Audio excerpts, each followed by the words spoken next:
Hi there guys, this is Pete from The Great Games, and today we're going to be having a look through Casting Shadows by Unstable Games. This is a 2 to 6 player turn-based competitive strategic board game. Easy for me to say. Now in the game you'll be collecting resources, you'll be learning new spells, you'll be summoning companions, and you will also be unlocking shadow form. Each game takes around 30 minutes to 60 minutes to play depending on the number of players. But today we're going to be setting up a 2 to 4 player game, and we're going to run through the and how to play it. So without further ado, let's get set up. Okay then guys, let's open the box and have a look at what we have got inside. We've got the rule book, we've got the hex tile reference sheet, which is good to keep out handy. We've got all of the player cards, we've got all of the hex tiles. We have got 5 resource dice. We've got a selection of resource tokens. We have got all of the wooden meeples for the characters, sorry. And then we have got the cards you need to play.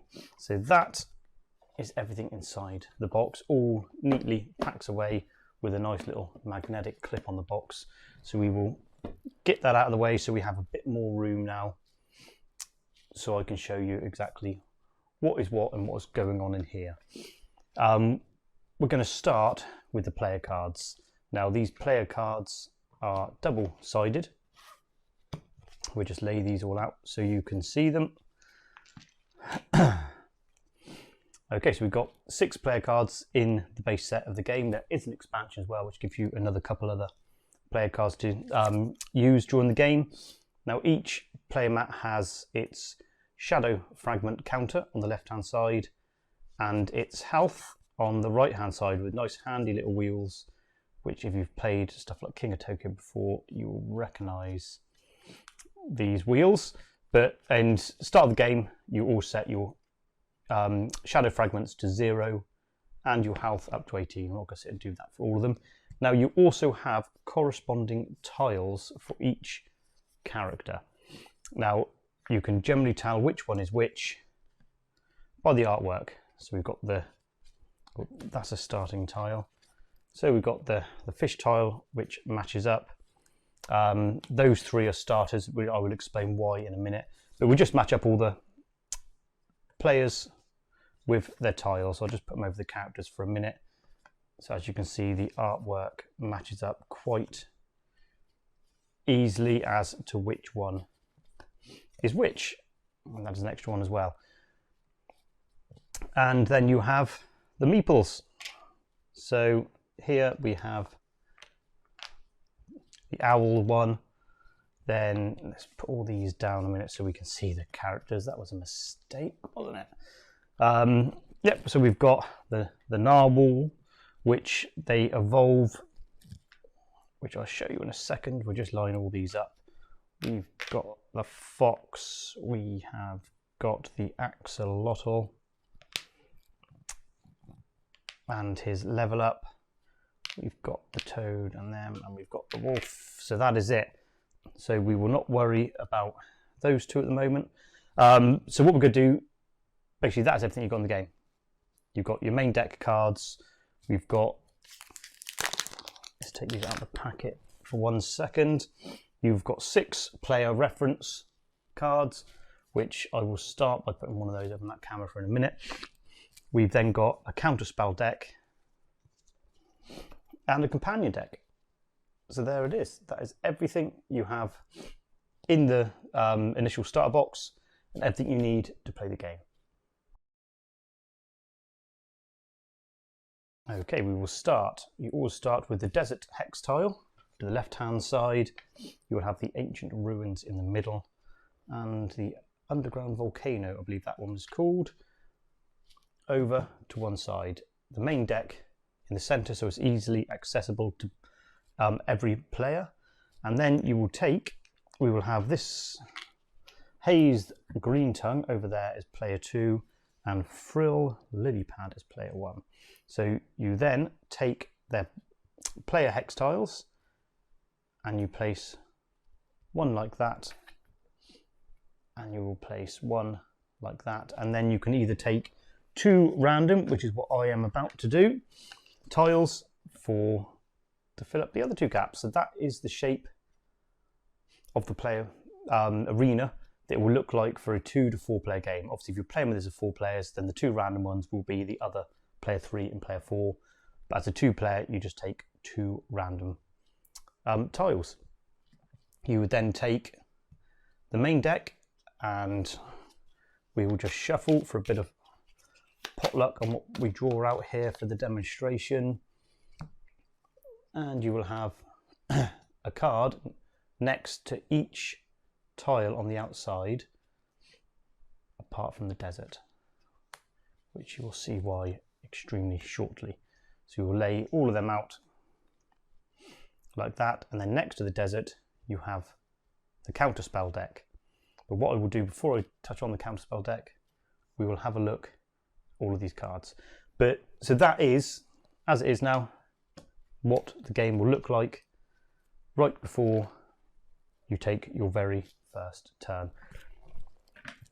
So what we're going to start now is we're going to have a look at the hex tiles and their resources. Right, so here, as I said before, we have the hex tile reference sheet.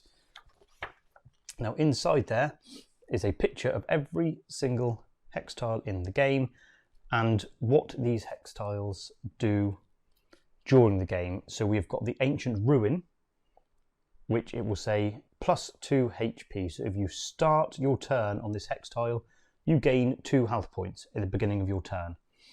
We would then have the, where are we? The Glimmering Woods, which is Haze, no, it's not Haze Green, that's one of the random ones, sorry. But we have Glimmering Woods, which if you start your turn on this hex tile, you may move an enemy from an adjacent hex tile to your hex tile. We will then go over and have a look at the Mushroom Cave, which is Haze Greentongue's starting point. And if an enemy tries to deal more than 1 damage to you with an attack spell while you're on this hex tile, you reduce that damage by 1. So as you can see, each hex, I'm not going to go through all of them, although I've almost covered all of them. But so some of them have at the start of your turn, or if you're on this tile, effects. So it does matter which tile you are on as you move around the game and finish your turn as to what you do at the start of your next turn. So that is always the best way to start a turn, is by starting by what hex tile you're on, having a quick refresher. It's a shame they didn't put any text on these tiles, but I suppose they didn't want to take away from the look of it, which is why they just put a separate sheet. But it's always worth, before you start anything, is look at your hex tile and what bonus you have from the start of this turn. So that is the hex tiles explained, and obviously the other ones are in the box. They all do different things. So if you want to play a certain way of a game, you can select your hex tiles rather than random. And your characters, obviously when you select it, that chooses which tile comes out on the board. So that's another good reason if you want to pick carefully on which character you start the game with.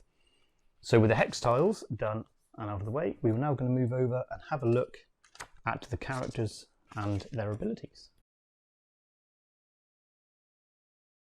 Okay, so as we looked at the very beginning, you've got 6 characters and abilities. When they're on the non-shadow form side, every one of them is the same, is spend 3 shadow energy to transform into shadow form.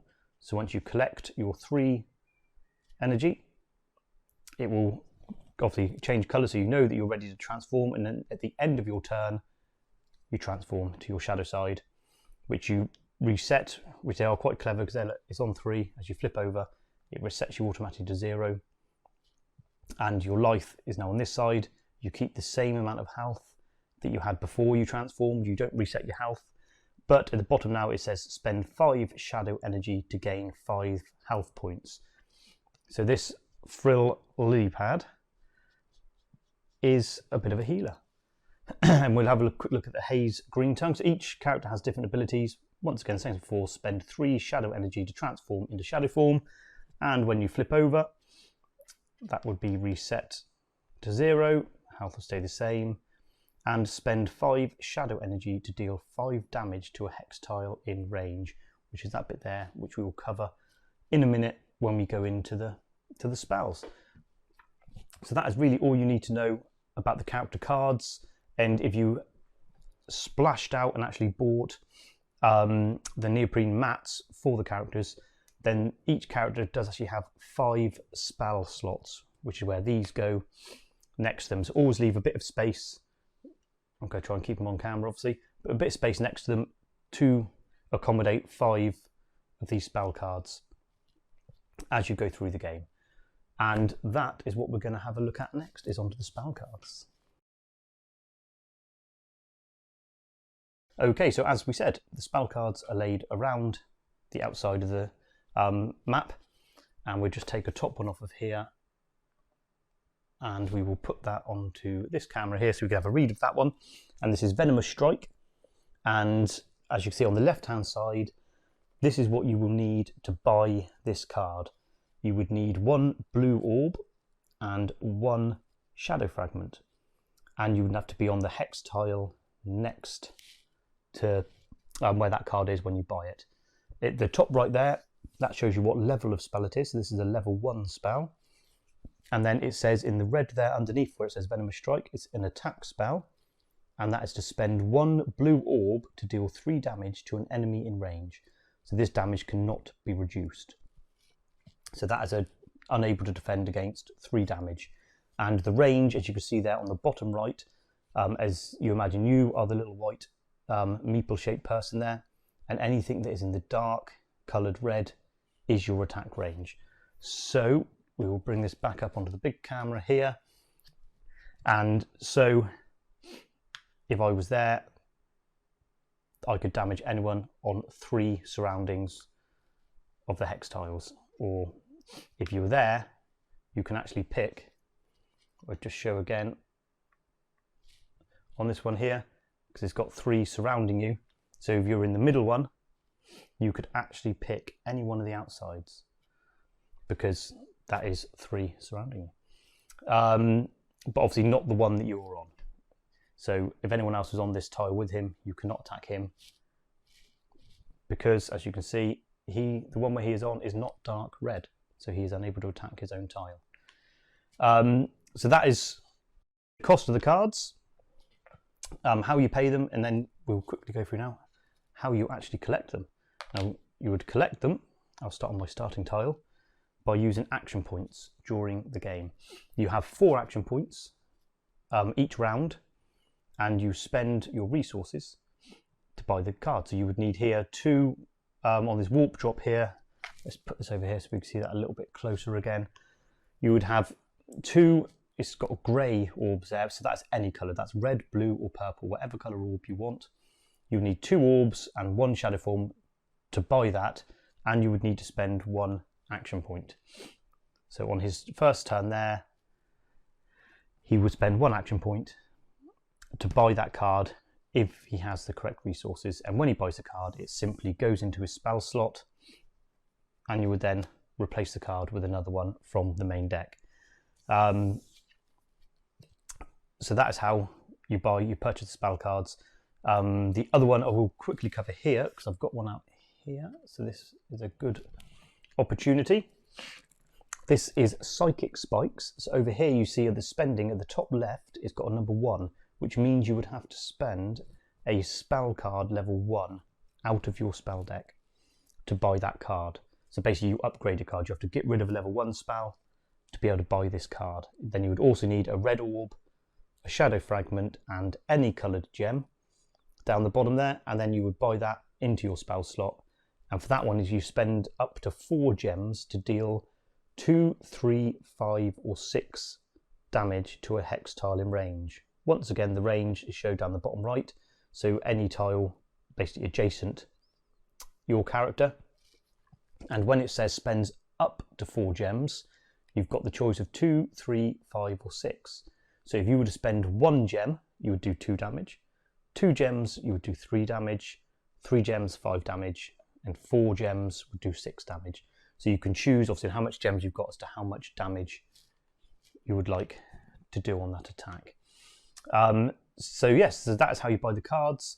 The other one type of cards is not all attack.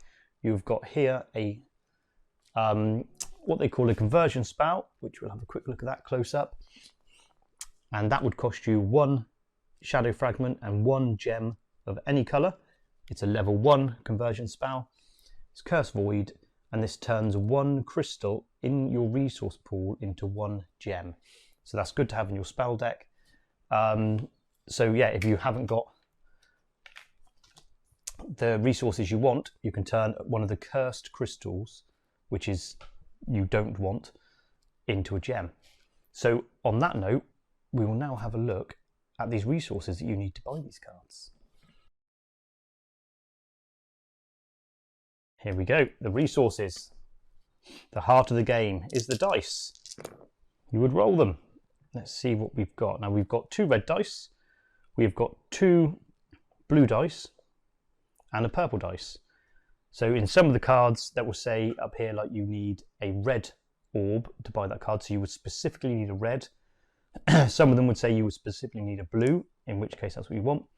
Or a purple is the mixture of red and blue together, makes purple, and that will count for either or. So if that says you need a red orb, you could spend a red orb or a purple orb to use that to buy. So that's all you've got on there. You've got orbs, you've got gems, you've got shadow fragments, and you've got cursed crystals, which we loosely spoke about there. Cursed crystals bad, shadow fragments good, and orbs are then just used for the resources. And as we said earlier on, some of these tiles here, which I believe this tile, the underground volcano, if you start your turn on that, you gain 1 shadow fragment at the start of your turn. And when it says that, that is what these are for. You would take one of these tokens at the beginning of your turn if you started there. Some will give you 1 red orb and, or blue orb, whatever, in different abilities. So that's what these little cardboard resource tokens are for. They're double-sided. So you've got a red gem and a blue gem. And the shadow fragment is double-sided with a cursed crystal. Now, obviously that's the resources covered there. The shadow fragments and the cursed crystals we will talk about now. The cursed crystal, as I said, is bad. If you end your round or your turn with that in your resource pool, you would take 1 damage.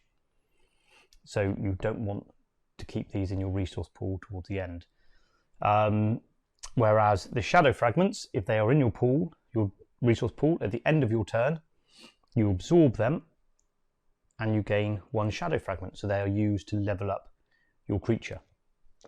Now the cursed crystals, the only way you can get rid of them normally is by using the protect action, which is part of your 4 actions. You can protect, and by spending 1 action point, you remove that from your resource pool.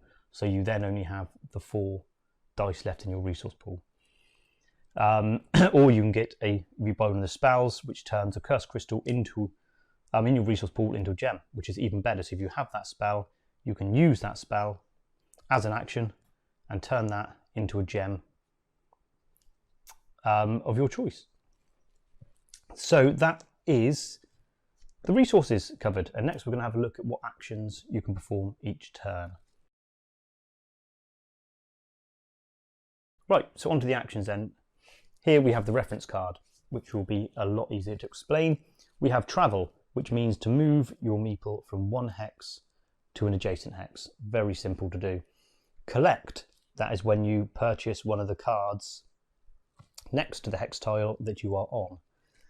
So that's 1 action point and the cost, as we spoke about earlier on, of the card.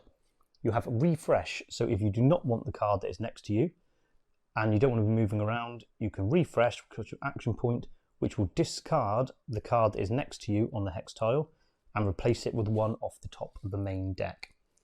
You can re-roll, which means you can re-roll any dice in your pool apart from cursed crystals. If you do roll a cursed crystal, you are not allowed to re-roll that when you do that action. Protect, which is remove the cursed crystal, which is what we just spoke about. And cast, which is to cast a spell, which costs you 1 action point. So when you have bought a card into your character, so if you've bought that one, you can then spend another action point to tap it so you know you've used it, or exhausted, whatever your term you want to use there, turn it sideways so you know you've used it, and then you can then do whatever it says on the card that it does. And so those are your 4 actions, or the choice, sorry, of 6 actions. You can have 4 per turn. The other thing on the board here is a purple gem. If you wanted to buy that, you would have to be next to it, and because there's no cost down the left hand side of that card, it just costs you 1 action point to buy that card. So it's a free resource card. It doesn't cost you anything, and that goes into your spell slot. So that would take up one of your spell slots, but it does mean that on one of your turns you can spend that for free. It doesn't cost you an action to spend the purple gem, but you can use that to give you an extra purple gem for this turn to spend on what you want, and then once it's spent, it goes over underneath the main deck to a discard, and then obviously you would then replace the card up there. Right, so I think that is everything ever so loosely covered to a degree. So what I will do a very quick, just a couple of rounds, not doing a full game here, just 1 or 2 rounds, just to show you the movement and everything else on how you would start. So you would start by putting both of your little meeples onto the board. What I'll do, I will lay them down so you can see them from above. I'll put him on a tree so he stands out a little bit. So player 1, let's say, is Frill Lilypad. The first thing you want to do is have a look at which tile you are on, and he starts on the floating lake, which is +1 blue orb. So if you start your turn on this hex tile, take a blue orb token and add it to your resource pool. This hex tile is Frill Lilypad's home. So start of his turn, he gets 1 of them for free. He would then roll his dice. And we've got a Cursed Crystal, bad. We have got a Shadow Fragment, which is good, and some resources. So what I could do there, for my very first turn, I can afford this spell here, because I've got 1 orb, 2 orb, and a shadow. And so I can buy that spell as level 1 spell. So I say I'm buying that, and I move him into my spell deck. And that, just so you can read what I have just bought here, that is the Warp Drop, and it does deal 2 damage to an enemy on your current hex tile. Force that enemy to travel to an adjacent hex tile of your choice. So that is quite a good card. So I have to be on the same hex tile as my opponent. So that's my first action done. I can then bring out the next card. I will spend my second action to remove that Cursed Crystal. My third action, I might try and risk rolling, there we go, a shadow. And my fourth action, let's try again. Oh, Cursed Crystal. Okay, so that's 4 actions done. I could do no more. So at the end of my turn, these are in my resource pool. So I will lose 1 life for the Cursed Crystal, but I will gain 1 shadow energy for the Shadow Fragment. So that is the resources spent. So at the end of your turn, you do not keep any resources. Everything goes back. Any of these you've collected goes back, and the dice are passed to player 2. So this is Haze Green Tongue's turn now. Once again, he has got a shadow. Oh, sorry, the start of his turn, that's -1 damage. So if he's on that tile, anyone tries to attack him, he takes 1 less damage. So that's nothing to do at the start of my turn. But I do have 2 crystals and 2 orbs. So I think for his first turn, he'd be silly not to. He spend 1 action to buy that purple gem. So he now has a purple gem as well he can spend. And I will bring out Personal Space spell card, which is a level 2 spell card. So a bit more powerful. And that also does 4 damage to an enemy on your current hex tile, which I could afford. But I know I would need a level 1 spell card, sorry, to buy that. So for my second action, I think I'm going to move to here, and I'm going to risk for my third action a reroll. to see if we get anything. Oh no, look at that. I've just got all gems, which is pretty useful. I've only got one action left, so I can't buy anything. So for my fourth action, I will spend that. I will get rid of that cursed crystal so he takes no damage. And that is all he can do on his turn. So it would then come back across to Frill Lily Pad, which I'm really looking for some shadow, which I've got. I've got a cursed. So for my first action, get rid of that curse. My second action is going to be, because I forgot to do this a minute ago, I'm going to show you what the counterspell deck is for. That would be handy, wouldn't it? So my second action, I'm moving on to the counterspell deck, or the desert, sorry, next to the counterspell. Now to buy a counterspell, it costs you 1 gem, 1 orb, and 1 action. It says it all there in the hex tile leaflet there. So to buy a counterspell deck will cost me 1 gem, 1 orb, and my second action. So I will buy that, and normally this would be kept a secret, so you do not show your opponent this, but this is called Worst Curse, and I would reveal this. Okay, so I reveal this card when an enemy re-rolls resource dice. Turn a gem, orb, or shadow fragment in that enemy's resource pool into a cursed crystal. So that is played on your enemy's turn, like all counterspell deck. Some of them in there are if someone tries to attack you, you can then reveal the counterspell and you can reduce damage or you can do something to your enemy. But this one I would play when Haze Greentongue went to re-roll his dice. I can then, once he's re-rolled, I can then show this and say reveal this card when an enemy re-rolls, and then I can mess with his resources and turn one of them into a cursed crystal. So that will upset Haze Greentongue in a minute. Now I've got 1 shadow left. I've taken 2 actions. So what I'm going to do on my third action, I'm going to move onto there and I'm going to risk a re-roll. Now another cursed crystal, but not too bad because I'm down to 16 life.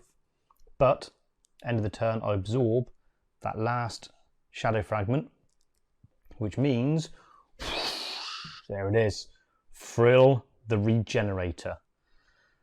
So you swap your meeples over. So he's quite hard to see on that tile, but there he is. We've got the big boy shadow form Frill Regenerator. Now this one here, as we said earlier, is spend 5 shadow energy to gain 5 HP. So once again, I still need to save up and absorb these shadow energies, but when I do, I can heal myself. So it just makes him a bit tougher to kill. And so for that was my last, I think it was my last go. That's my 4th go because I've taken the damage as well, so I'm down 16. So we did the last turn. We'll go over to Haze Greentongue. Now at the start of his turn, he gains 1 shadow form. I'll put him over here just so I can reach him. 1 shadow fragment, token. Which he's not up to 3 yet, is he? Because he's not absorbed any shadows. Because I can't seem to roll shadows for him, apart from this one which he starts with, which is why I moved over to here. So I could use that to buy that Curse Void spell, but that would cost me my shadow. I'm going to do a re-roll for my first action. Re-roll them all. My word, I just cannot. I'm going to keep a gem, and I'm going to re-roll for my second action. I'm not getting any shadows. This is not a great turn. So I think I'm going to have to re-roll because I really want another shadow. So for my third action, this isn't good. Got one of a cursed crystal, 2 orbs and 2 gems, and 1 action remaining. So for my 4th action, I'm going to have to spend that to remove the cursed crystal so I don't keep taking damage. I'm not going to buy anything, but I will level up to one of those. So that would spend that. So he didn't move. I had some rubbish rolls then. And that would be the end of the second round. Now the start of this round, what I will show you quickly, because I finished my turn there, I also start my turn there. So when you start your turn there, you heal 2 health points. So he's back up to 18. And he's also got a spell card, which we'll just do this turn just so we can show the attack actually. So at the start of his turn, he's healed his points. He will roll the dice. He has got some resources, which he can't buy anything out. But what he will do for his first action, he will move on to the same place as the hex tile, so as Haze Greentongue. He will spend his second action to use Warp Drop, which deals 2 damage to an enemy on your current hex tile. Force that enemy to travel to an adjacent hex tile of your choice.